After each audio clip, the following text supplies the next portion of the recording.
Soal berikutnya, diketahui reaksi-reaksi sebagai berikut. Jadi ada 3 reaksi. Yang ditanya adalah kalor pembentukan dari CS2 adalah, ingat, kalor pembentukan itu sama dengan delta H. Maka dari soal juga ditanya delta H pembentukan CS2. Ya. Jadi kalau kita buat reaksi pembentukan dari CS2, maka letakkan CS2 itu di sisi kanan.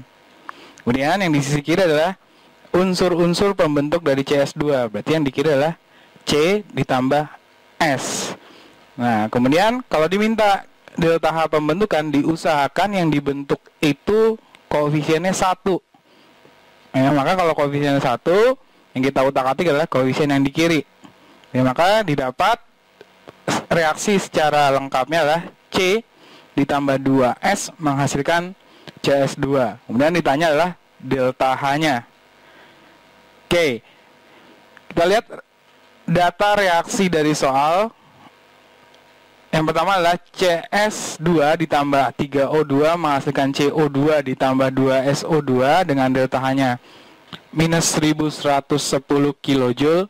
Anggap ini reaksi yang pertama. Kemudian yang kedua adalah CO2 menghasilkan C ditambah O2 dengan delta H-nya positif 394 kJ.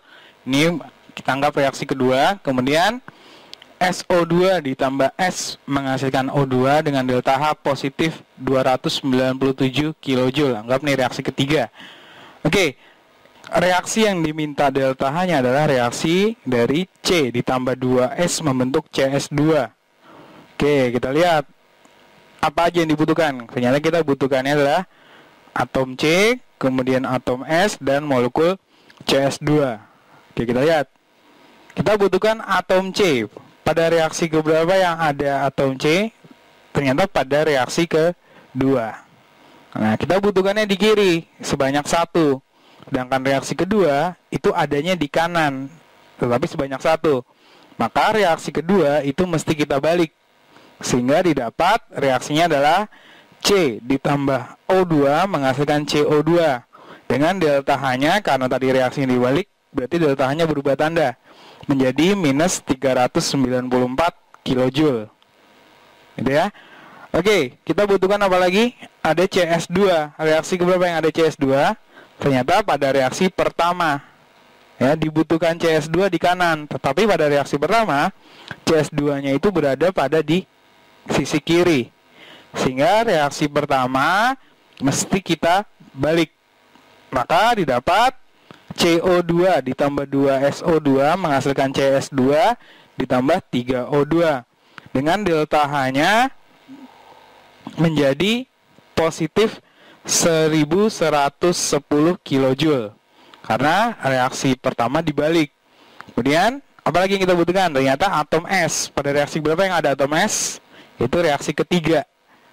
Ya, kita butuhkannya di kiri. Reaksi ketiga ada di kanan. Maka reaksi ketiga mesti dibalik. Kemudian kita butuhkannya sebanyak 2. Maka setelah dibalik, reaksinya itu dikali 2. Sehingga didapat 2S ditambah 2O2 menghasilkan 2SO2. Dan delta H-nya menjadi minus 594 kJ. Kemudian 3 reaksi ini kita jumlah. Ada yang kita bisa coret, yaitu CO2. Ya, di sisi kiri ada 1, kemudian di sisi kanan juga ada 1. Kemudian O2. Total O2 di sisi kiri itu ada 3. Kemudian di kanan juga ada 3, maka kita bisa saling hilangkan. Kemudian apalagi kita bisa coret? Yaitu SO2. Di kiri ada 2, di kanan juga ada 2. Maka secara lengkap setelah ada yang dicoret, reaksinya menjadi C ditambah 2S menghasilkan CS2. Ini sesuai dengan reaksi yang kita minta awalnya. Dengan delta H dari reaksi tersebut adalah merupakan penjumlahan delta H dari 3 reaksi. Maka didapat delta H untuk reaksi C ditambah 2S menghasilkan CS2 itu sebesar positif 122 kJ. Maka jawabannya adalah yang